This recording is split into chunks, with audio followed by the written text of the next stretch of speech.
on, or how do we feel about that? Yes, guys, if I can do a little bit of housekeeping, although I think everybody is an experienced internet goer, please do keep your cameras on unless you have an extremely good reason not to, and use your real name. But I think people are already doing that as per our, hi Elizabeth, as per our, Haley, our code of conduct. All right. Lovely. Well, I guess why don't we get started then? Can everyone hear me okay? Super. Well, yeah, let's get started. I mean, first of all, thank you all for coming. Thank you, Anna, for hosting us. I'm Christine Emba. I'm an opinion columnist at the Washington Post and the author of my own book, Rethinking Sex, A Provocation.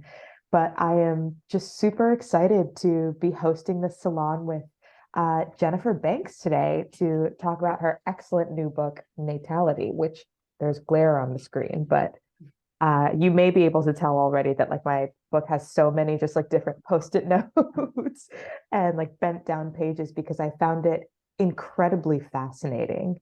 I have a tendency to try and read nonfiction books like a little bit before bed at night so that I have something to think about. And this one actually just caused me to lose a lot of sleep because I would start reading a chapter and then just keep going because I found it just so exciting and refreshing. The concept of natality is just the way that you discuss it is so new and exciting, Jennifer, and I'm just really glad we get to talk about it a little bit further.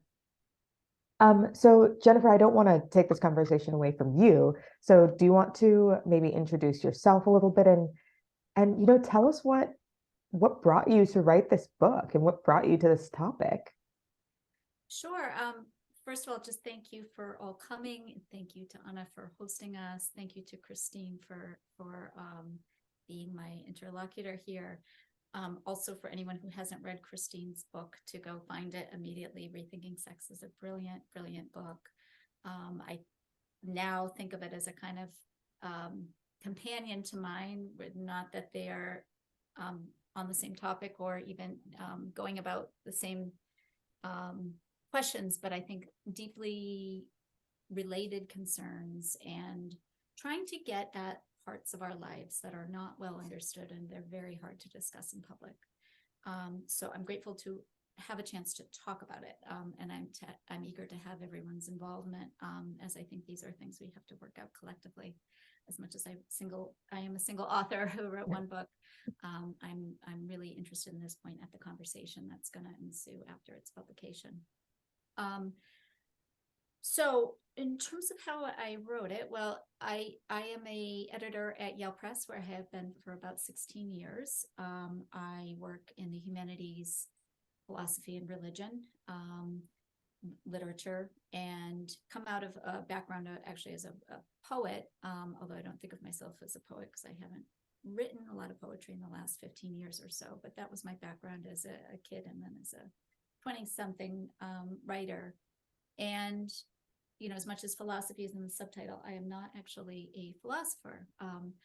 But I think that we struggle to find a good subtitle for this book, partly because we don't have a great language for describing what I'm trying to get at, which is about how we think about and ask questions about these key parts of our lives and try to understand how they are related to how we live, and this is something that's been turned kind of into an academic discipline, with its own methods and gatekeeping and rules and actors, but this is something we are all engaged in. So the book is a kind of invitation into birth as a kind of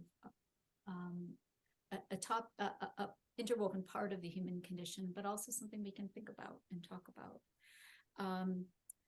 It really began for me in 2009 when I had my first child, somewhat unsurprisingly that would inspire me to think that this was an important topic that we should think about and write about and talk about. But I had, in many ways, I was the kind of person that should have been really well prepared for this experience. I had always been around a lot of kids. I came from a big Catholic family. I had tons of cousins. My parents both worked with kids with disabilities, so worked with children for 6 years when I was growing up, my mom ran a daycare center in our house. We had up to 20 kids in a given week coming through. They were like became like my siblings. So I babysat a lot. I was a lot around children, and I was always interested in birth.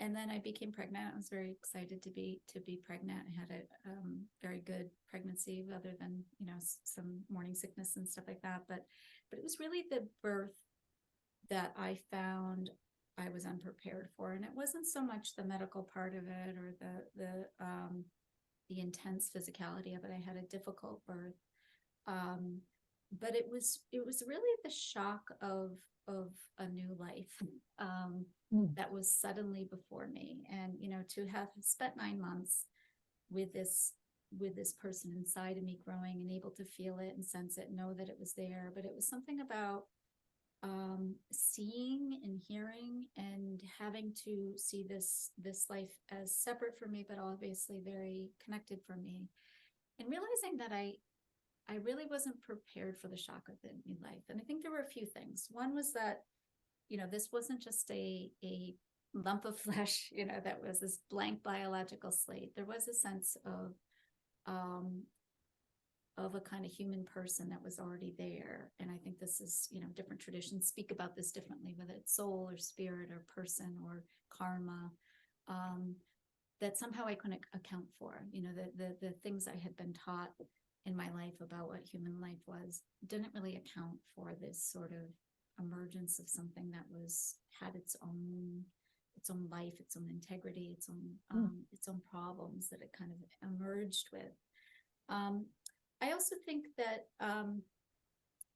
Andrew Solomon writes so beautifully in his book Far from the Tree about what he calls the terrifying joy of unbearable responsibility, that there was that intense joy, but that it was also kind of terrifying, that you're suddenly responsible for this other life, and just the magnitude of that. I think my culture hadn't prepared me for that, even as I had grown up with people who did caretaking, who were in caretaking roles, and I had been in those roles myself. And then I think the other thing that I wasn't prepared for is I remember looking at my daughter's fingertips and thinking, like, I hadn't created that.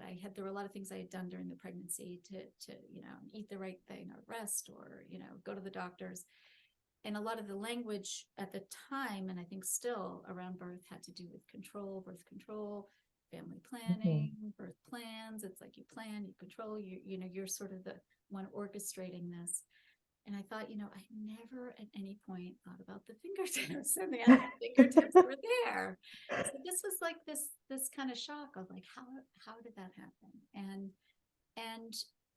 And then I had a 6-week unpaid disability leave, and then I returned to work. And so I was like right back into this world of ideas, walking onto the Yale campus, walking past this library with its millions of volumes or however many it has, and getting submissions from all over the world on just about every topic. I mean, nothing seemed too great or small, but I wasn't getting submissions for books about birth. I also wasn't publishing books on birth. There were books on death that I individually was publishing, that the Yale Press was publishing, that I was seeing on the bestseller list. They were being, reviewed in major publications. They were winning major awards. And at the time, there was a class on the Yale campus. I think it was the most popular class on campus, was taught by a philosophy professor, and it's just called Death. And they had, undergrads were lining up to take this class, which, this is the population that you'd sort of least expect to be drawn to the subject. And then there was this phenomenon of death cafes. This was started by a British guy in about 2010. And it was just, a kind of open cafe. You invite it, set a date, and a bunch of people would meet in a coffee shop, and they discuss their mortality. And this became a global phenomenon with, I think something like 16,000 death cafes across the world have taken place. And I thought, why are there no birth cafes? And what would that even look like? There were new mothers groups where a bunch of women who just had a child could go and talk about that experience. But pretty much from the moment you're a year or two past that, I wouldn't be welcome at those events, even as a mother, never mind a man or someone without children. And there really wasn't didn't seem to be a place where these discussions about birth could happen. They were kind of whispers in private, usually with other women who had children. And it seemed missing from our intellectual discourse. And so I started to kind of dig and try to, I was interested in the possibility of birth being part of a kind of larger civilizational story. At the time, what there was out there were largely memoirs, which were great and really important that these individual stories were being told. But it was almost exclusively, if you're going to write about birth, you had to write about your personal experience giving birth. And then there were medical accounts. There was sort of self-help version. There was some kind of esoteric, accounts, but there wasn't. My strong feeling is that this was seen as a kind of minor theme, not something that should be seriously thought about or talked about. And so there was a stubborn, rebellious streak in me that said, why not? Why can't we talk about this? This is hugely interesting. We have this new person. Like, what is more interesting than that? And so, the book became an investigation of birth as a interwoven part of the human condition, as a kind of fundamental part of our reality that isn't often explored. And it's an attempt to try to imagine what it would be like to think of humans as much natal creatures as mortal creatures. Yeah, that's fascinating. I mean, when you give those examples, what comes to mind for me is almost just the phrasing around how birth is sort of thought of. Like, you go on maternity leave and it's a disability, right? It's sort of a short-term event that you have, and like hopefully you get over it, and then you stop thinking about it. And this idea of death cafes, and even a class about death, it's something that it's actually expected that you would start thinking about when you were young, and like need to continue thinking about throughout your life to shape your life. But birth or natality is, again, just sort of like a moment in time, a thing specific to one woman, and then it happens and then we move on. I was fascinated in the book when you quoted Virginia Woolf saying that there was, sort of that men have kind of a sentence by which they can start to write about, their life experiences, but there's no corresponding like sentence around women, around birth specifically, that you can kind of reference as a touchstone that everyone understands. Natality as a word seems to be the right one here, but it's actually not one that you hear that often. How did you settle on that specifically? Like, how do you view that word as a touchstone? Yeah, I mean, I've went back and forth at different points about whether to use natality. I mean, that it's kind of, nobody knows what it means. It's a foreign word to us. And so part of the book is a provocation, not just to challenge people to try to understand what the word is, but to try to think about the fact that we don't have a word that kind of encapsulates all these different sets of meanings, or a part of our reality. And the book is really about natality,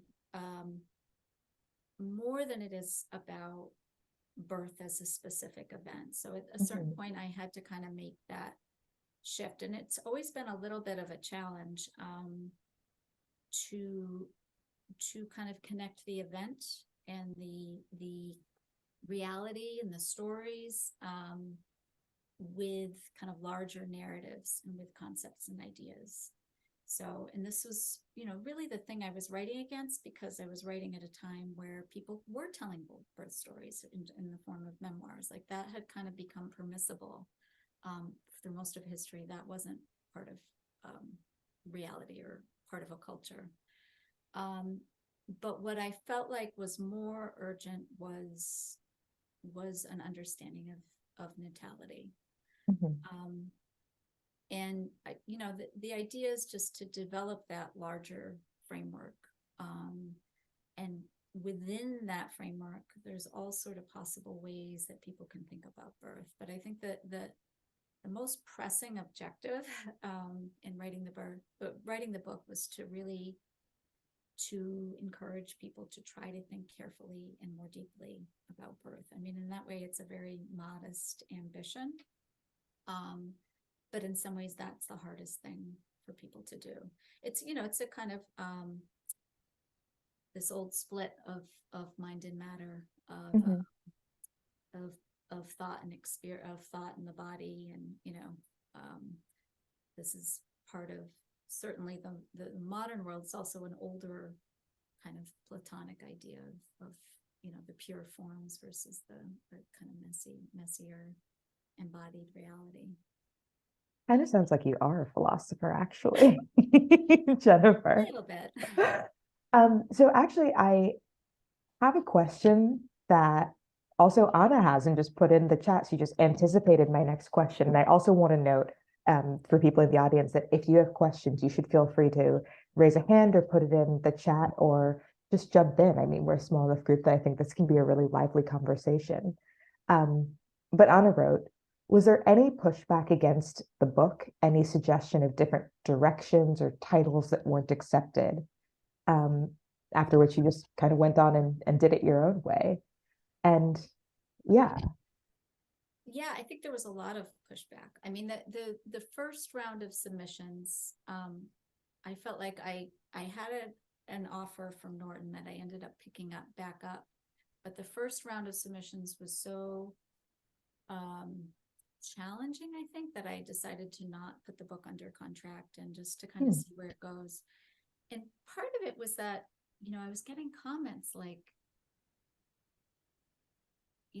really the only people who are going to read a book like this are women, and women who have had children. And, women who've just had children really aren't in a position to think very much.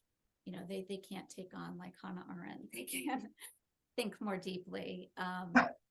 So, I mean, I've gone back to some of these emails, and these are very intelligent, usually women, probably women with children, who are saying these things. But I think it was an understanding of the market as so kind of market segmented. And,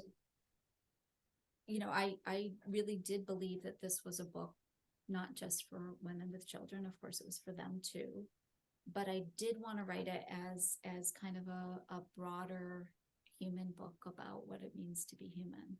So I think that was discouraging. I think it's still out there. And I think there's just a huge amount of biases against birth. I think it's, one of the most taboo subjects we have. I was thinking about Christine's book, that sex is also the same way. This is connected to some of our deepest taboos. I think in some ways birth is even harder, because I think that there are now, as women started writing, sex was easier to write about in some ways. There was there was a richer and larger body of work about sex than there was motherhood. And part of it, or about birth, part of it is that birth became a problem for certain feminists, certain parts of that tradition where, as a Pulitzer Prize winning novelist told me, she said, motherhood is a career-ending subject. That these are things that are intensely fraught and difficult to talk about. So have I answered your question? Yeah, no, I'm still just like kind of shocked by the sheer amount of obvious prejudice against the idea of birth and motherhood. Like, it's assumed that women just become stupid and illiterate once they have children or something. That's really crazy to me. It's your wandering womb that now wanders with your brain because of the pregnancy. It's a well-known condition. It's science is catching up. Yeah, that's incredible to me. And I think you're right, though, about both it being a taboo topic like sex, but sex being maybe easier just to discuss or having a larger body of work because perhaps men who have been viewed as the creators and writers, etc., participate in it in a physical way and like kind of view it as real almost in a way that they don't see birth or natality. Um, but this leads me to another question about your book, actually, and one thing that I thought was really fascinating. Um, if you, I don't know if everybody here has read the book or is familiar with it yet, but it takes the form of these kind of almost mini biographies of different intellectual figures through the lens of natality. And I was delighted actually to see that one of the first ones when I was reading this was Nietzsche, who is a man, obviously. And yet you talk about how the idea of natality infuses his work and his thinking, and how in some ways he longs to be able to partake in the physical ideal of birth. But I mean, is natality as a concept feminine inherently, or is motherhood relegated solely to females? I think not. And I love that you make it fluid in your book. How did you think about that? Yeah, I mean, this is something I wrestled with a lot in the book. I think I had started from the basis that, birth was just a human experience to begin with. We are all born. So it's, I wanted to push against this idea that birth is associated solely with womanhood, or that's apotheosis of womanhood, or to break apart that kind of exclusive relationship. Mm-hmm. And part of it is a challenge to all people, but also to men to realize they had been born too, and their whole lives were contingent on this event. But of course, even when we think of giving birth, men are a crucial part of that experience too. On the other hand, women bear the full, most of the weight of that, at least in terms of the pregnancy, the birth process. And then, of course, we know that women are often responsible for a lot of the childcare and work that goes associated with birth afterwards. But, I think part of the instinct people have to say that, any involvement of men in the subject is like appropriation, or they somehow don't get it, or it's not their subject. Like, we've had to do all the birthing, and so we're the authorities. We get to talk about it. I'm slightly sympathetic to that, but I think what effect does that have? I mean, ultimately, that pushes men out of the experience. It pushes anyone who hasn't given birth out of the experience. And really, what I'm interested in is the idea that this is central to human experience, and it's something we should all attend to.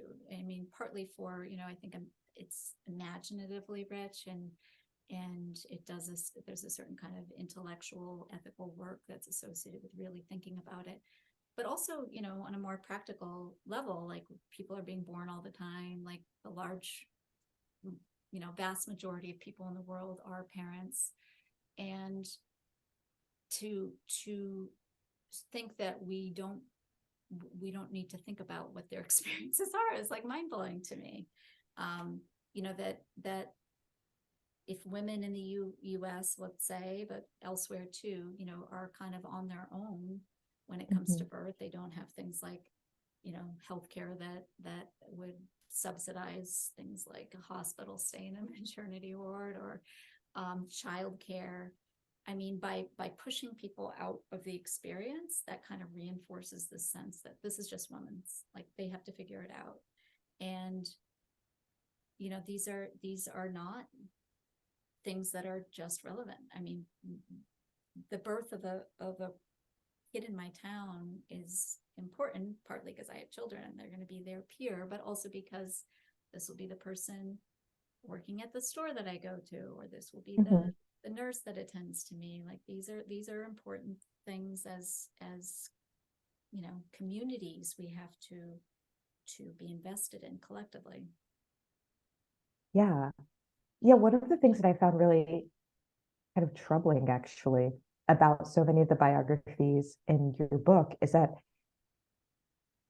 there are men present. I mean, men are, getting these female figures pregnant, for instance, but seem almost horrified by the idea of birth, of encountering natality.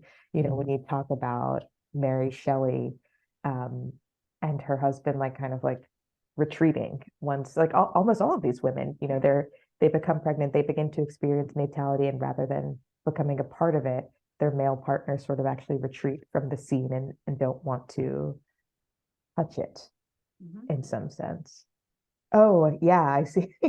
Fleischman. Yeah, have you seen He's Fleischman a at the doctor. chapel? He's a doctor in the book. Even here. Yes.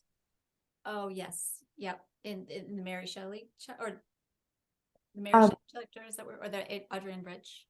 in both of them. So Yeah. in Adrian Rich, yes, in your description of Mary Wollstonecraft and her husband Godwin just sort of retreating from the scene. And I think Anna's referencing the pretty recent novel, Fleischman is in Trouble, by who's Taffy Brodesser Akner.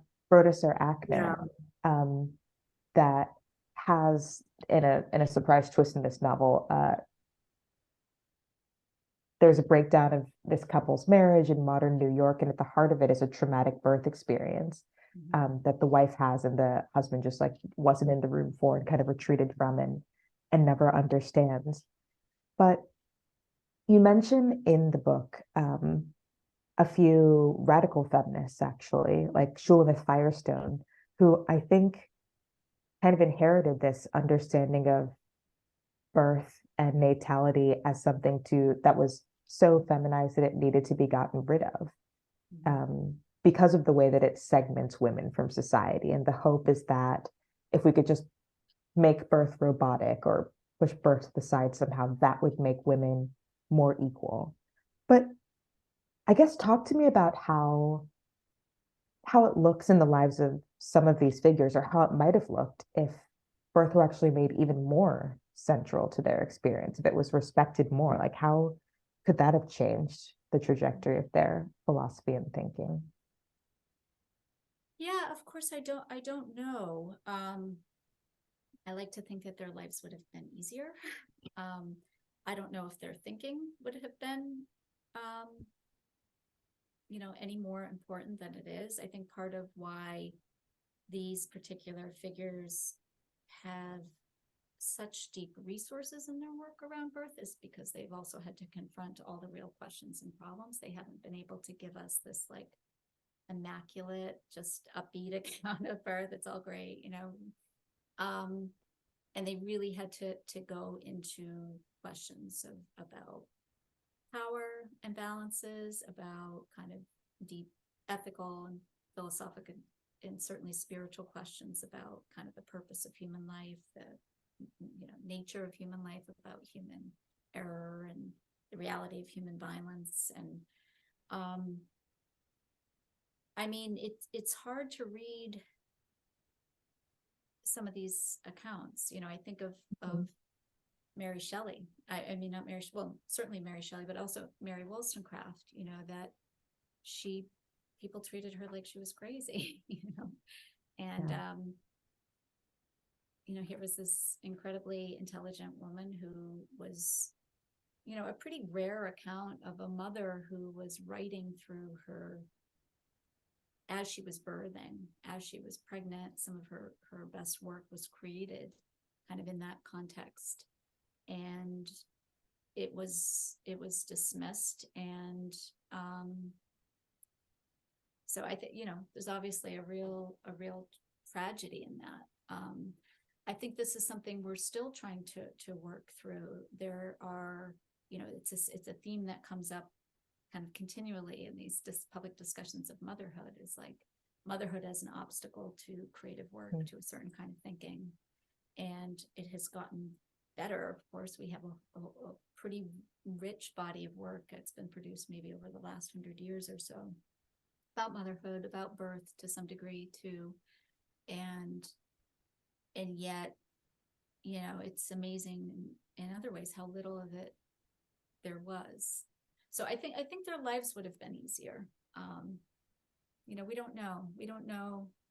Right. I just as a reader, and this is not based on any kind of like diagnosis of Nietzsche, but it was almost like to be as a man, to be a white man, Christian, the 19th century, and to be imaginatively trying to think into the experience of birth in a very physical way.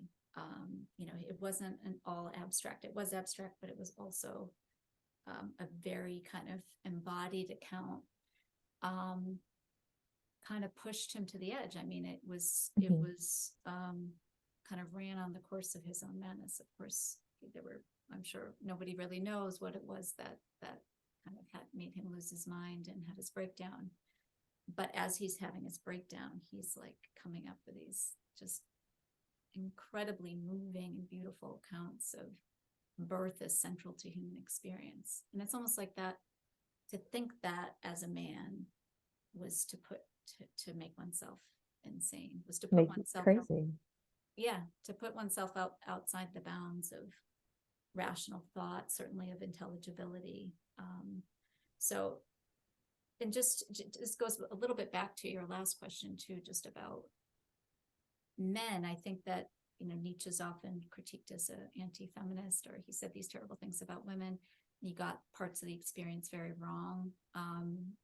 So it's not that everything he said was right, but I think there was something very rich in trying to imagine experience that he had, of course, in being born, but that he didn't have. He wasn't a father. He didn't have children. He wasn't a woman. He didn't have women in his life really who were giving birth alongside him. So he was pretty far from the experience, and yet was kind of continually imaginatively drawn back into it. And I think there's something so rich in that attempt to imagine. That brings me to a question sort of about the format of the book. As mentioned, it's these biographies, and one thing that a through line in all of them is that these are thinkers, intellectuals who didn't run from the idea of natality, who didn't see it as something necessarily that would end them, that motherhood was a creative block, but they kind of embraced it and worked through it and used it to inspire their thinking, and it changed their thinking. How did you pick the figures you chose? Was this like a through line you were looking for, or were there figures who you would have included but ended up leaving out because they kind of didn't fit that theme? Or tell me about that. Yeah, I mean, I think there were two main criteria. The first was I had to love them, that I wanted it to come from a place of love, and just, I mean, I had to sit down and read all of their work and, multiple biographies. And there was a lot to kind of do. So it was the figures that fed me the most, that seemed to have the richest accounts, the most imaginative, the most surprising, people who had thought through the problems as well as the possibilities. But also, the theme that is kind of woven throughout all of them is creativity in different ways. And most of them were making connections between a kind of biological creativity and both a cultural and political creativity. So they were putting birth in the context of these big life stories, or these big accounts of what a human is. So there were people who I read a lot of, like Sylvia Plath, wrote so much about motherhood, and so much of it's so powerful. It is more tragic than many of the figures, even though most of the figures in my book also had a lot of tragedy. They also, most of them affirmed human life, with the exception maybe of Mary Shelley. I think it's more ambiguous in her account. But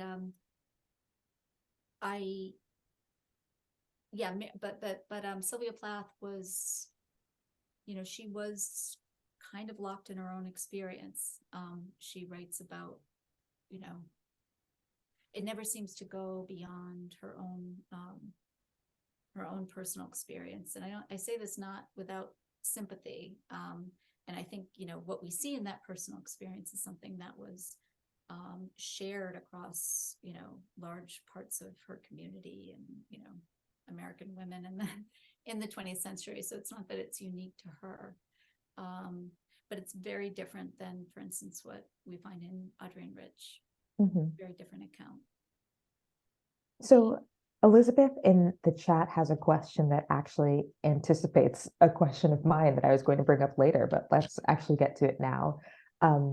So she says, I appreciated how you pointed out how birth breaks down our often dualistic approach to life: mind, body, destruction, creation, self, other.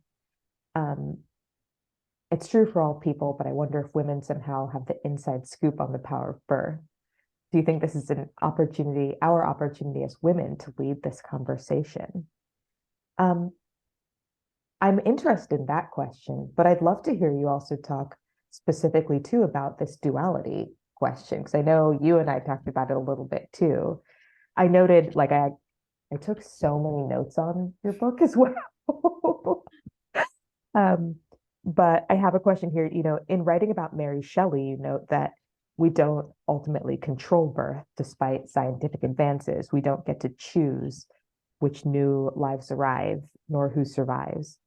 Like, talk to me about this idea of control, of duality, of the fluidity between what you can and can't control, and how that shows up in natality. Yeah, I mean, so much of what I'm trying to do in the book is to break down certain binaries, not with the goal of kind of dismantling the truths that they represent, but by not like letting our thinking and our conversations to be dominated by these polar opposites. I love the way you write about this in your book, Christine, too. And I think it's just so much a part of our moment where, you know, it's been exacerbated by the ways we communicate, or certainly social media and other things, that it's just hard to hold things together that,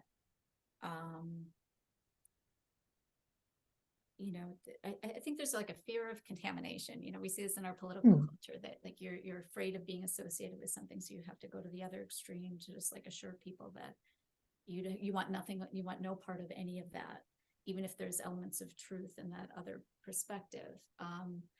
And so with birth, I feel like the public discussion is honestly sometimes devolves into like birth is bad and birth is good.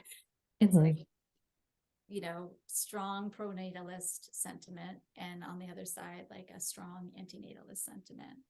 And, you know, for most of us, like, it's a little more complicated, you know, this is as complex as anything in human life. This isn't separable from the rest of our lives. So birth is not some immaculate event that we can isolate. It's, you know, it has as much to do with the possibilities in our lives as it is with losses. And so these are really hard things to talk about. I think that the gender part of it, you know, birth has been so heavily gendered, and I think it, you know, partly in the history of ideas, but also, of course, as a kind of lived reality. It has been women that have largely been the ones taking part in the experience. On the other hand, you know, the experience of being pregnant is to have, you know, potentially different genders in the same body existing as one organism. And so a lot of the ideas we have of this like hard break, you know, between self and other, and this is, I think, so much a part of our conversation around abortion is, for instance, is so framed by the language of self and other, of these kind of warring selves. And we don't really have a framework that's readily available to think of, you know, what pregnancy is, which is, you know, multiple cells, sometimes multiple genders existing as part of the same organism. So, but I think a lot of the binaries, you know, again, like thinking and experience, or the body and the mind, and I think as we grow increasingly polarized as a culture too, it's harder and harder to hold some of these things together. This is what drew me to so many of the thinkers, is that it was really hard to reduce them to one register. And some of the figures that, you would have expected to say something, said something very different. I think most people would be very shocked to hear what Toni Morrison thought about her. You know, there's like assumptions about what she would think. And certainly Hannah Arendt is real tough. Contradictions are a huge part of her work. They lead into the very heart of her work. And it's so hard to read her because once you think you have her, she says something else. And then you're like, oh, wait a minute, she was, you know, and she holds these things that don't seem to go together. She holds them very, very closely together. And so her work is so rich because of that. And she really challenges you to take apart some of the categories that you've gone in to her with your, you know, as a background. It's kind of uncomfortable, I think. Yeah. I mean, in the same way that the idea of natality and birth is uncomfortable. I mean, to insert myself a little bit into this thinking, I struggle with liminal places and liminal phases. Like the idea, the sort of in between where you don't know exactly what's going to happen or like what's next. It's like makes me very anxious in many areas of life. But natality, sort of the whole experience is liminal. You know, it's inside, it's outside. Like when you're pregnant, even like there is a time when you are pregnant and you don't necessarily know that you're pregnant. When you're going to have a child, like it could be a boy, it could be a girl. Your pregnancy could go one way or another, and you have to live with that experience. Mm-hmm. Do you think that women, and this is kind of back to Elizabeth's question, do you think that women have like a stronger grasp or like a ability to talk about and lead conversations about liminality and balancing these dualities? Mm-hmm. Are they better at it than men are? I wonder about this because I feel like the female experience is often so much less black and white in some ways. There's so many spaces for women to do that. Yeah, I'm always hesitant to kind of essentialize these things. And of course, there are lots of I'm asking you to make a duality right now. Yeah, I mean, sorry. Counter examples that don't fit in. And I would say in my experience, just, you know, of the people I've known, of the kind of writing I've read, there's probably some truth to that. I think also the intellectual culture really prioritizes the strong argument and a kind of absolutism. You know, you have your view. It's a kind of conquest model that you know, scholarship grew up alongside colonialism. It was about kind of going in, conquering your predecessors, you know, laying claim to a territory.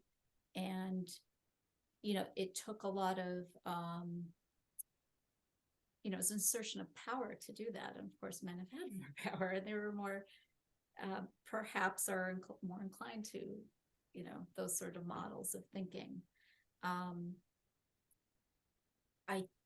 think that on the other hand, there are a lot of men who have this kind of nuance and richness and complexity in their work. Many, I mean, there were a number of men that I would have loved to have had more time to develop chapters on. I think many of them were influenced by Nietzsche, which was part of the reason I just decided to have Nietzsche, because so many of the other people were kind of growing out of his work, but people like D.H. Lawrence and Rilke, Emerson, a lot of these people wrote a lot about birth in very, very interesting ways. But I think in terms of the lived experience too, you know, women have had to be the ones who just deal with it. You know, I had an activist father who was like amazing and did amazing work in the world, and he was out there and always advocating for these causes and helping people. And but my mother, meanwhile, was at home like taking care of 20 kids in her daycare center, and you know, that it was a different approach. She was less interested, I think, in her own opinions, and of saying like my way is the highway, and more interested in how do a group of people on a very practical level, like live together and get through the day and get fed and cleaned. And, so I think that those are still so much a part of women's lives are, so practical, so practically oriented, that it's sometimes, in this book, I think I wanted to hear a lot of voices. I think I've been critiqued for that, for kind of, well, like, what's the Banks theory, and really the book is supposed to be like a kind of chorus and a chance for us to test out these different versions of natality, to kind of imagine an expansive set of possibilities and to hold them all together, and to not be like, this is the right one, this is the wrong one, this is the best way to think about natality. And there's certain inclinations in the writers I have featured, but there's also a lot of disagreement. I mean, that makes total sense. That's the chorus of voices, as Anand puts it in the chat here, is kind of implicit in thinking about natality, right? Because there's so many possible worlds and so many different ways of going about this, that's an intrinsic part of it. I mean, to your point about also the way in which having that openness of thinking kind of shapes how women think and write versus men, how people who are thinking through the lens of natality might express themselves versus those not.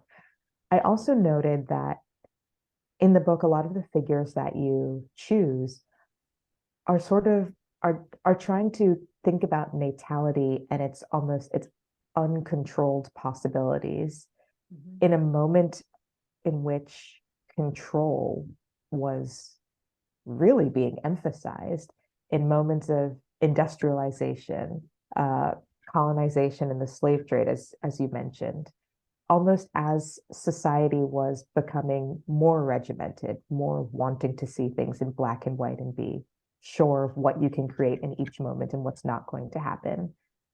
Natality disrupts all that, or at least these thinkers try to use it to disrupt all of that.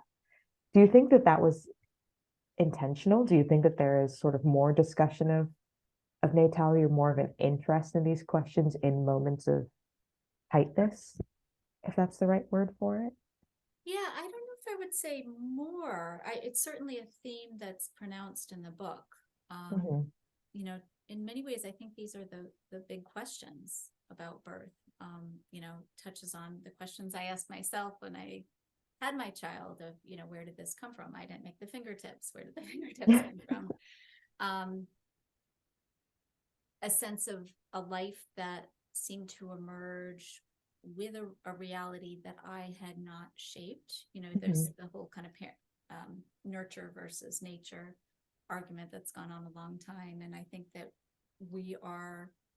many of us are kind of raised to believe that it's about nurture, that as a parent, you'll be able to kind of steer the life of your child in a certain way, or the culture will, educate them in a certain way. And I think the idea of nature is harder for us to get at, that things are just created and emerge in a way that we didn't control, and sometimes we don't really understand, and that we didn't have a say in, certainly with our own children. This is part of the Mary Shelley Frankenstein story too, is he goes to create this human being. He's the scientist. He's going to make a human life. He's going to find the origins of life and take control of it. He doesn't need God or and of course it doesn't go the way he thought it was going to go, and the creature is hideous. He thought it was going to be beautiful, and the creature ends up destroying him. So I think that these are so crucial to birth, partly because birth is an experience that is nestled kind of right in the middle, where birth happens because of human actions. Like it's not, except with the exception of the possibility of an immaculate conception, birth happens because of human actors and what they do. And yet there's so much of that experience we don't control. So, I'm sort of wary of ideologies that acknowledge one but not the other. I think the truth tends to be, as with most things, kind of in the middle. And this was, I loved how Hannah Arendt wrote about this. This was in the opening pages of The Origins of Totalitarianism. It's her book published in 1951, where she's just escaped the Holocaust, and she's trying, as a German Jewish refugee, trying to understand what had happened. And this book was a kind of analysis of the Stalinist and Nazi regimes. And I think it's on page 2, she starts talking about this irritating incompatibility that we live with as modern people. And it's an incompatibility between our increasing mastery, since the Enlightenment and the scientific revolution and the age of colonialism and all of these things that kind of taught us that the human is the measure of all values. The human can go out and explore his world and conquer it, and God is dead, and we are, human rationality is possible, and we're able to make sense of our worlds. We're able to understand our worlds. We have this great intelligence, So this is happening. This is further, it's probably always been a part of human life, but it's further accentuated in the modern period.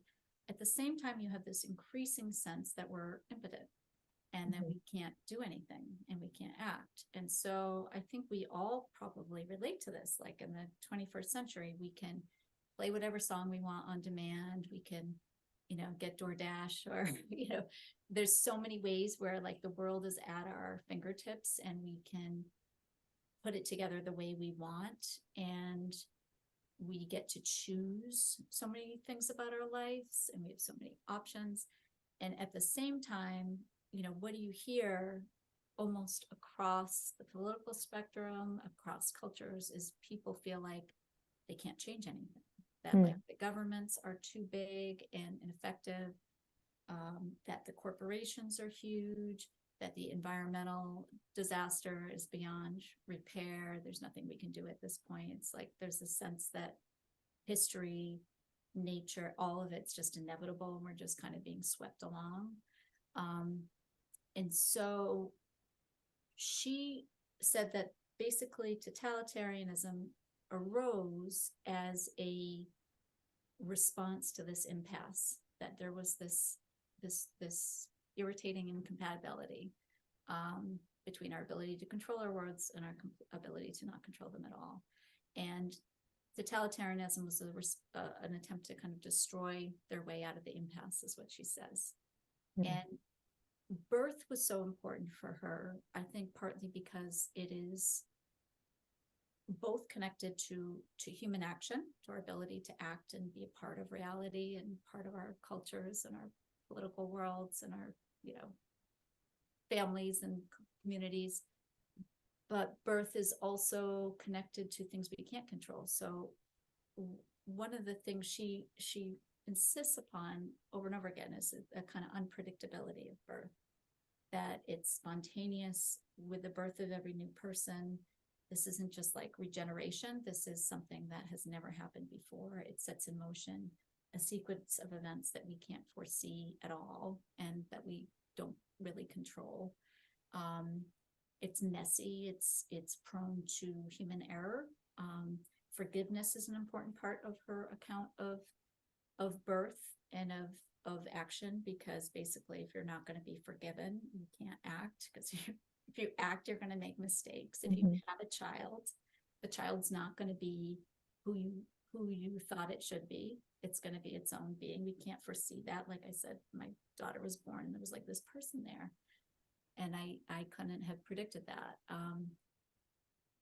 So yeah, I think just she was so brilliant in seeing that the ways that birth was connected to these things. Yeah, it's that fundamental eruption of mystery that then just makes a whole new thing possible that you just simply can't control, which is kind of scary in a way, but also fundamentally enlivening. Haley, I saw that you had a hand raised. earlier. Did you have a question or? Yeah, I have a comment / question. And just thank you both, Jennifer and Christine, for taking the time to do this. This is such a great conversation. To give a little context, I've worked as a birth doula the past almost 2 years. And I haven't done much because I've had another full-time job on top of that. But this concept of control and power and the tension between like control and lack of control is something that I see really predominant in the birth space. And I think it's interesting because the perception that you can control everything with birth is something that I think we have both on an individual and a societal level, because of the silence and the lack of sharing of birth stories. So I think for many individual women, you go into birth in the modern age thinking that you have a lot more control than you actually do have. Both because of just the nature of the natural experience and also because of the role that the industrial medical system has on birth. So I think that you have this sort of I think since the mid 20th century when general anesthesia was really popular for birth, and that was very commonplace to be completely unconscious, so you were giving up all control. There has been this sort of hyper medicalization of the event itself, which is sort of this imposition of an idea that as humans we can control every element of it. And I think that as a society and as individual women, many of us sort of have that expectation. And then when that doesn't always match the reality of the experience for women, it can be really traumatizing. And I think that so on an individual level, when I'm working with clients, I would say there are things you can control and there are things you cannot control. You can control how informed you are. You can't control the events of birth and how they play out in terms of matching your birth plan. And then I think the sort of power play that I've seen happen between women and medical providers also is this sort of control narrative where it's everyone's expectations of control should probably be dialed back a bit. And that would probably lead to a more emotionally satisfying birth experience for women. Generally, just because I think that lack of control and experience can be really traumatizing. And I think that that's something that's happened because of this, what you talked about in terms of we're not really talking about birth openly. And so if we were, we would potentially be more aware of power realities in the same way that we're sort of working on just deconstructing other aspect of power realities in society in terms of systemic racism and colonialism. I think birth is sort of this, like you said, this colonized space, but we're not really shining light on the reality of where you can control things, where you can't, where you should control things, where you should not. So I think it's just really interesting to hear you guys all reflect on that. Yeah, that actually, oh, go on, Jennifer. Well, I think just, if you're bred to believe that you're going to control your world, that is also what breeds the sense of impotence, because you're going to kind of continually confront the ways you're not in control. So then it's this oscillation. I think the birth illustrates it beautifully, because we are, people are on birth control or whatever for years, and then they decide I'm going to get pregnant now, and then they don't get pregnant. It's and so, or the birth doesn't proceed the way they thought it would. Well, so I was going to say that actually brings me to kind of a third set of questions about bringing this question of natality and birth into our sort of modern lived experience. Natality, at least the way that you seem to think of it, Jennifer, and how you so beautifully present it in the book, encompasses this idea of mystery, this idea of not total control, not total freedom, or at least a different understanding of freedom. What would it look like if we adopted this understanding of natality, if we brought natality more to bear on how we live day to day? I mean, there's the way that maybe our philosophical thinking would be different, but what about our policies, the way that hospitals are run, the way that we sort of reimburse or don't reimburse birth, or care for mothers and parents after birth, or don't? What would it look like to have a society that gets natality in the way that you talk about it? Well, I think I've tried to open space for a range of ways of thinking about birth, and to acknowledge that for some people will wrestle with natality and perhaps come to, for instance, an antenatalist position. That is within the realm of possibility. So I've tried to not be prescriptive. On the other hand, I do believe that if we actually start thinking about these things and discussing and thinking that they're relevant to a broader culture and a public culture, these aren't solely, private concerns that we just have to individually deal with. I have to think that, something like maternity leave wouldn't be such a stretch. I mean, part of why that is seen as such a kind of indulgence or not necessarily something we're entitled to, but we're kind of begrudgingly given, and of course as little as possible, and often without payment, is that this is seen as an individual choice we made for ourselves, for our families. There isn't usually, there's not a kind of broad shared understanding that this is how we came into the world. That maybe we wouldn't want to have had our mothers sent back immediately to work, or maybe it would have been good if we had had some time with them, and that our mothers had been paid, that the people in our community that we're seeing giving birth and there so that I would hope there would be a compassionate response. There's also just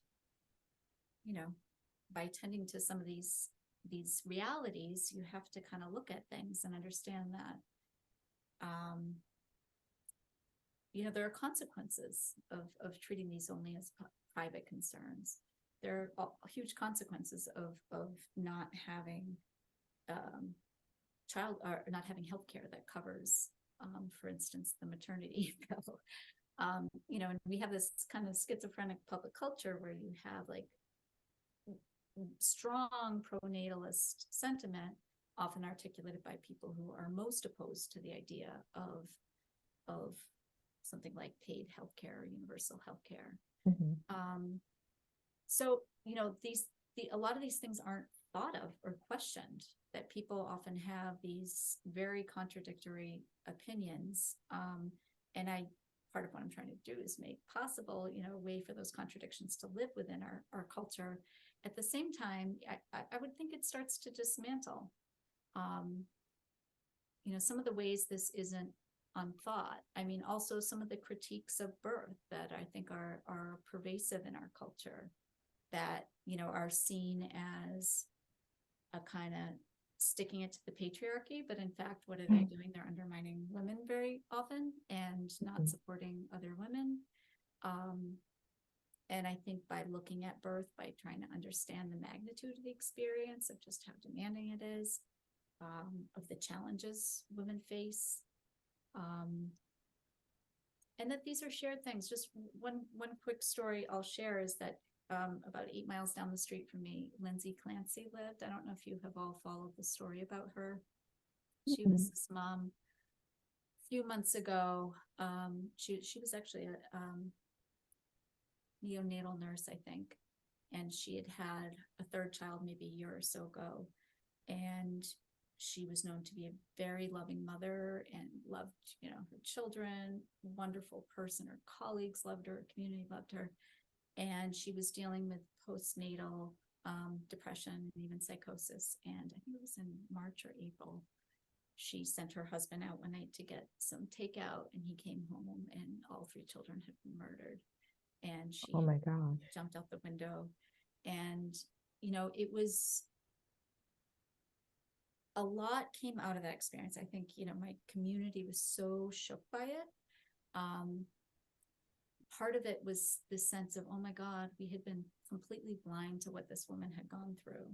And she had been in a hospitalization, but they had released her and said she's fine now. She needs to go back to her life. She was about to restart work, and and then to not have the support she needed, and then the culture, you know, has this tragedy. And like even the first responders who had to go on the scene, and these people were deeply traumatized. This was something that is now part of their lives. You know, this was a collective loss for the community.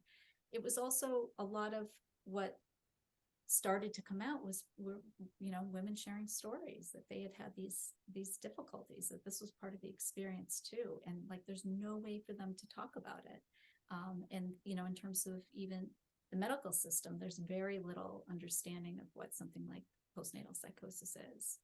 So I guess the book is written with the conviction that just by doing the work of thinking and talking, it will get us just a little bit more connected to something that's real and present and, you know, is not going to go away. Yeah. No, this week I was also thinking about Tori Bowie, the track star, who died maybe while pregnant. It's actually like not very clear. I mean, but she's like an Olympian, you know, like a track star, and was having a baby and then just kind of like disappeared for a couple of days and no one really checked on her, and they found her at home, like dead, and her child had like partially crowned, and like later on he had a history of sort of bipolar and like also a kind of pregnancy related distress, but there is no context for talking about that because people are like, oh, you're a star athlete, like you'll have the baby and then like birth is over and you'll get back to being a star athlete. There's no like support for this specific situation that she was in. But one wonders, I mean, and your book really asks this question, like, what would it mean? How different would things be if we were all aware that like birth isn't just a thing that happens to someone else, but like we're all born, men and women. We all have a responsibility to sort of our parents and our communities and those who are creating both us and the people around us. Like that would change so much. Mm-hmm. That would entail so much more connection, so much more care. Probably, I mean, definitely so much more respect for women and their experience and families and the family experience. Mm-hmm. Anna, you had a question. I want to just keep going on, but chime in. Yeah, I had a question before the murders, so I'm sorry if it feels this is a horrible stories, and I'm devastated to hear about them. Of course, we don't know how much related this is to policy, but we sense that there is something there about the collective responsibility that we owe each other, and we owe people who happen to be in a phase of their lives when they are just more vulnerable. So maybe my question actually is not that badly timed. I actually never asked anybody this, and I would love to hear your thoughts on it. So as a European person currently in Europe, I'm trying to understand how the United States of America thinks about postnatal healing. Because as much as I know about whether natural childbirth, which is a misnomer in many ways, versus a cesarean, you can't really go back to work that soon. I mean, what are you supposed to be doing with your wounds, with breastfeeding, with tissue healing? How do people do this? This seems almost like torture.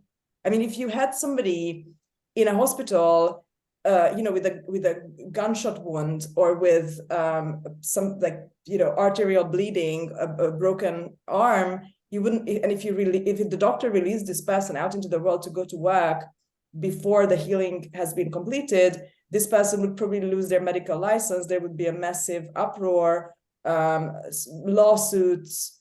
Hospital would fire a bunch of people. But it seems like this just happens regularly to all women who are not as wealthy enough to not work, or decide not to work.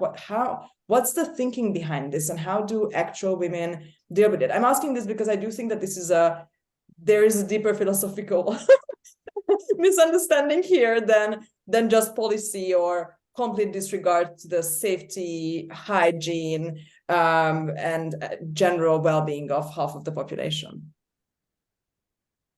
Yeah, I'd love to hear Christine's thoughts about this too. I mean, it's it's pretty savage. On the other hand, it's not completely unique in the history of humankind. Very often women were getting back to work, and even, women who don't have jobs, many of them have to get back to childcare and cleaning, and they might have a brief respite from that, but they are still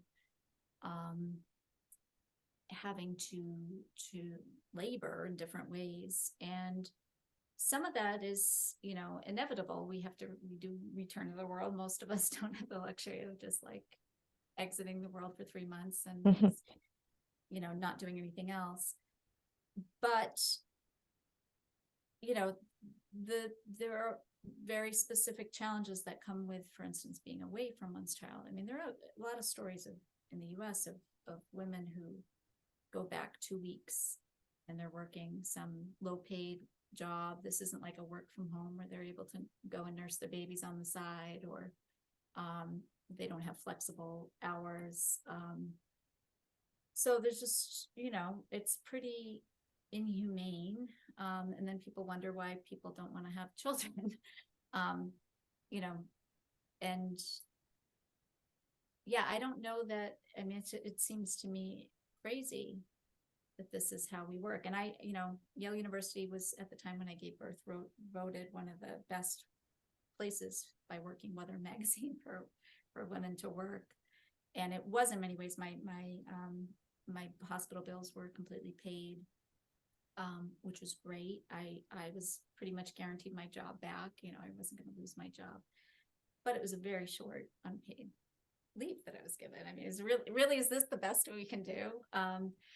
So I do think Europe, the UK tend to be much more humane about these things. I think it's interesting that hasn't necessarily increased people's desire to have children. Many birth rates are actually lower there. On the other hand, birth outcomes are better. I think we see the worst birth outcomes from people who don't have, who are poor and who don't have the same access to healthcare, healthcare for their children or for themselves. Yeah, that's a fascinating question. I mean, my first response, like the first thing that popped into my head when you asked this question, like, how does America think about postnatal hearing? I was like, it doesn't. It's not really part of our thing. But I mean, I just like in reading sort of blogs and mostly kind of memoir and personal story online, like the idea of the fourth trimester is sort of becoming like a little bit more known. But again, like it seems to deal with this idea of separation, that birth is a thing that you do and then it's over and you move on, as opposed to the idea that like birth and the issues of birth and natality like exist sort of throughout life in different forms, but it's always there. It's not like a one-time event. And I feel like your work, Jennifer, is really trying to open us up towards that thinking. Mm-hmm. But actually in thinking about this too, there's America versus sort of extremely medicalized Western society. I was thinking of my own family. So my parents are both Nigerian. And in like Nigerian culture, my mom and dad are both Igbo. There is this idea, it's a tradition that, if you have a child, like after you've given childbirth, it's expected that your mom or a female family member will come and stay with you for at least like a month or maybe more and just like help you do stuff, because it's understood that like, oh, you just had a baby, like you can't be doing all this hard labor. Somebody will like make you lunch, and like an older woman usually who's like had a child before will like know like foods to give you to like help you lactate and that sort of thing. And I think this is also true in Chinese culture and a lot of Asian cultures. There's this idea of like, oh, obviously there's like a lying in period, like right before and after your pregnancy, where your mom or a female relative or someone will come and stay with you, because it's understood that that is a vulnerable time for you. But it doesn't really seem like that exists in the West in a real way. And yeah, actually, Haley, like a great comment, actually, this idea of natality and birth, if you assume that birth is a more involved process that involves other people, then it necessitates community. Like, you have to value community, and value other people and value family members in a way that, I mean, birthing aside, we have stopped doing as much in an individualized and atomized society. That wasn't like a totally connected thought, but that's just Yeah. I actually think about this a lot in terms of like just the silence surrounding birth and how uninformed even really educated women are about birth right up until the moment that they're about to give birth in most cases. And I think it's partially, and Jennifer, I'm interested to know, like, to what extent is birth more private today than it has been at other points in history? Because it sounds like there has been like a lack of telling of birth stories at other points in history. And because you mentioned like now is a moment where birth stories can be told versus like at other times that wasn't the case. But I think that where things have sort of changed, which Christine, this is kind of your point about like the cultural and community support, is that I think more people used to experience birth more directly prior to the hypermedicalization of it, because it was happening in the home. It was happening, like, you would just also at higher rates. So it was more likely that you would have seen female family members or other women in your communities either give birth or immediately postpartum than today, where we're so atomized and we really have no contact with birth and there's just so much silence surrounding it. So I think that like it's interesting both for birth and postpartum. It's like, because of that, you go into birth much less informed than you would have otherwise potentially. And then even though we have access to so much information, and then also then you get less community support on the postpartum side. And I think doulas, like, as the role of the doula is sort of this artificial role that's meant to fill in this like gaps in community knowledge and community support. But obviously it's very different. Hiring someone to come help you postpartum or during your birth is very different than like having a mother who's actually educated about birth and seen her sisters give birth and seen her mother give birth and has an experience of birth. It's just, the reality is most women don't have that knowledge anymore. And Jennifer, philosophically in your book, you also quote so many of these thinkers you referenced talking about how natality is the continuing chain. It's actually the link between generation to generation, family member to family member, and like thought to thought. I think and go on. The kind of sense of atomization, I think, is at the heart of it. Even there even is a sense that on some level, like, the baby's supposed to survive on its own, even though we know it can't. But the idea that a mother can just be away from her child within days or weeks of giving birth is based on not just the need for the mother to regain her own life, but also this idea, kind of twisted idea, that somehow the baby is going to survive without it. There's one just anecdote to bring up because it kind of touches on a lot of these related points, but there was a really interesting study that came out this spring, and it was about the infant formula industry, which of course was this big infant formula shortage that made some of this urgent public conversation. But it was really interesting because, so much of the conversation about nursing is framed in terms of like whether a mother nurses or doesn't. And, there's this kind of like maybe I don't know, what is it, arrogant version of like, I nursed and therefore I'm the great mother, and if you didn't nurse, you're a failure. Rest is best. Mothers who haven't nursed, like, being resentful of being judged. And so it's turned into this kind of mommy war. And what the study showed is that the infant formula industry had fomented this. They had specifically done things to kind of provoke this war between different mothers as a way for them, of course, to secure a market segment and to obscure the reality, which is that we know basically it's better for women to nurse when they can. If they can't, usually the children do fine, but there are, health benefits to both the child and the mother if they can nurse. There's also, it's cheaper. But there, if you start to think about this as something that's crucial, then you have a culture that has to wrestle with the fact that, how are you going to nurse your baby if you're back to work immediately? So it's almost never talked about as like, oh, we should, workplaces should be designed with nursing stations, or there should be ways to make this possible for women. If this is something we value as a culture, we should find ways to support this. This is supposed to be better for the children, for the mothers, for the health, even in terms of like medical bills that now, like, this is supposed to be the smart thing, the right thing to do. But instead, it's just turned into this like inter-mommy dispute that tries to cut other women down and make them feel bad about, to turn into a personal failure, which is actually very often more of a cultural failure. I mean, it seems like a culture that rightly understood natality as fundamental would have to think about ways to make space for natality, period.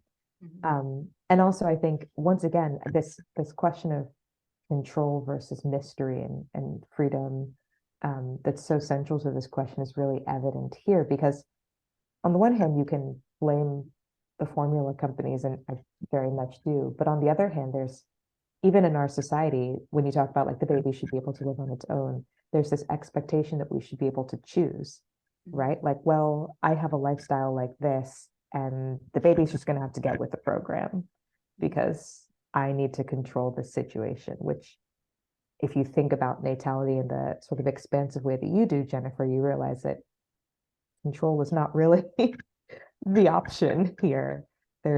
It's fundamentally something about another person, another life that you've brought into existence, or that you've helped bring into existence, but it's not yours to control, and that changes things. Yeah, you talked about your family being from Nigeria. I believe it was a Nigerian story I heard. It was years ago, and I don't remember the source, but it has always stayed with me, that in that culture, and forgive me if I'm getting wrong, but exactly where it emerged from, but that fourth trimester was understood to be a period where a baby still belonged to the gods and had kind of been loaned to humans. And so it was supposed to never touch the ground because it was still somewhere suspended between heaven and earth. And so part of what we're doing in caring and holding and not letting that child down is we're also kind of fulfilling our obligations, not just to our community, but also to God. And I mean, this was also I'm sure this had practical implications too, just that a child that's, well cared for is more likely to survive, and an understanding of that period of time is so vulnerable, and not quite fully human. I mean, what we know too is that other species give birth, and the babies are close to being able to exist on their own. They have to nurse and they have to stay with their mothers, but humans are unique in needing that longer period of care. And of course, people think it's because we have these big brains, and so it's like the curse of our intelligence, and the curse of the thing that has made human life so unique in some ways and has given us so much potential also comes with this cost that our babies require more care than other species. I love that. I love that image. Now that you mention it, there's a significantly more baby carrying in African culture, I think, than there is almost anywhere else. Like, my mom wore us on her back until we like past the age when we could walk. We were just like strapped in there and observing the world. It was great. I feel like we've really gotten into it and it can now just kind of go on forever. But I know that we do have a stop at a certain point. I think this has been so great. I've really loved talking to you. Before we leave, I mean, is there a final note that you have, or like what would you want? What is the one thing you want both women and men, society really, to take away from your book? Mm-hmm. Well, I still come back to that idea of the birth cafes, that just over the last 13 years, and this was a nonprofit, it wasn't done for profit, it was like loose. And, if I was I had more organizational skills and time at this point in my life, like I would be the one to lead it. But I sort of encourage people to have these conversations with their communities and their families. And that's really the hope of the book, is that it will kind of start these conversations, and that it doesn't need to be my version of natality, or you don't have to have the figures that I have used, but that there will be a kind of greater openness, so that for each of you, it sounds like you're already kind of invested in the subject in different ways, but to find different ways to invite people into it and to continue the conversation. I love that. Thank you so much, Jennifer. This was really excellent. Thank you so much. I couldn't have a better two hosts here. So thank you so much for the engagement and time you put in. Thank you for the questions and for the audience participation too. Thank you, Jennifer and Christine. This was absolutely fantastic. I have so many thoughts. I want to write a blog post now or a follow-up book. Why Natality is a good book. It's going to be very meta. Guys, if you're watching this, read this book. It's one of the most life-changing experiences you will have in contemporary philosophy from a non-philosopher, which is how it usually goes, right? Thank you so much, both. I'm going to stop the recording. Thank you for having been here, and see you hopefully soon at another salon. And come to Kinder Intellect, which is our Bring Your Own Baby salon series for parents who want to bring their own babies to salons and then talk about, you know, Nietzsche and the world economy, as you would. Thank you so much. Have a lovely rest of the day. Thank you, attendees as well. Take care. Bye-bye. Bye-bye.